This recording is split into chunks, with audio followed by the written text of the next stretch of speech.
Welcome to the channel. Today I'm going to talk about the things I hate about my Ford Maverick. The first thing I hate about this truck has got to be the paint. Now, I love the color of the paint, but it chips really easily.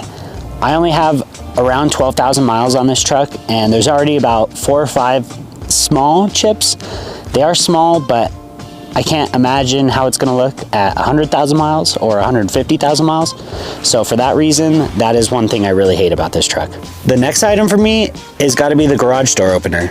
I don't understand why there's no garage door opener in a car that for me cost around $40,000. Now I got the Lariat with all the packages I could except for the first edition, and it still didn't come with a garage door opener. So for me, that just doesn't make any sense. Now, the next thing I hate about this truck has got to be the ground clearance. It's really just not very good because of the bumper. Now, I know they fixed this with the trimmer package, but this truck has problems with curbs sometimes.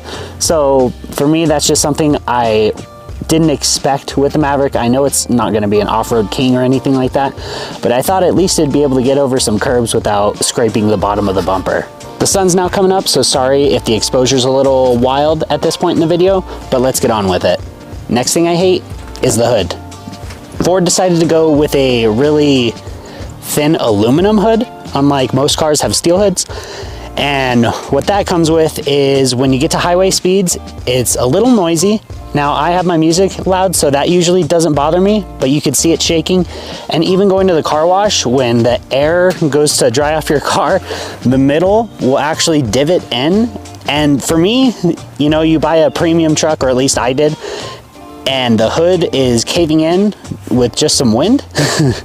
that really doesn't look good, and that's something I really don't like. Now, the next thing I dislike has got to be the screen size.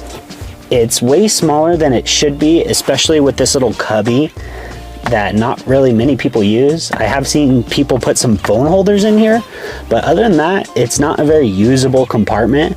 So why not just make the screen a little bigger and give you a better infotainment system? But that's just me. Now, the next thing I dislike is the radio. It seems to cut out every, I don't know, 15 to 20 minutes. And I have an upgraded sound system, so I don't know if maybe that's the issue, is only with the upgraded sound systems. Let me know down below if you're having the same issue. But every 15-20 minutes, I'll be listening to music and it'll cut out just for like a split second, almost like it's buffering. But I have Apple or Android Auto plugged in, so there shouldn't be any buffering. And I don't ever have the same issue with my headphones.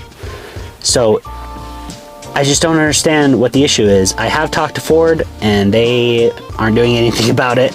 So if any of you have the same issue, let me know down below. Maybe it's just my truck, but for that reason, that's something I really don't like about this truck. The last thing on the interior for me is going to be the wireless charger. I just don't understand when you're supposed to use it, because this car has wired Android Auto and Apple CarPlay.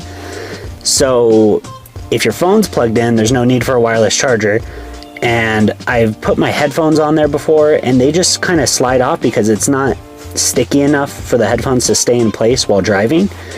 So there's just really no use for it. And if that's something you're considering getting an upgraded package for is for the wireless charger, I would say hold off on that, because you're really not going to use it unless you only use Bluetooth with your phone, in which the screen doesn't look as nice as it does right here.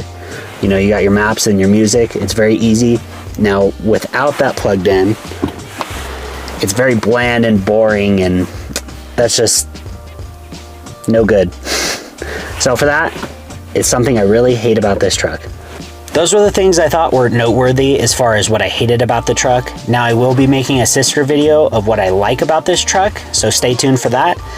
Now, if any of you have a Maverick and you had issues with your truck that I didn't talk about, please put that in the comments below, because this video is made for people looking into buying a Maverick who are curious on what the downfalls or the downsides of the Maverick are. So help someone out by putting it down below. And of course, like and subscribe, and I'll see you on the next one.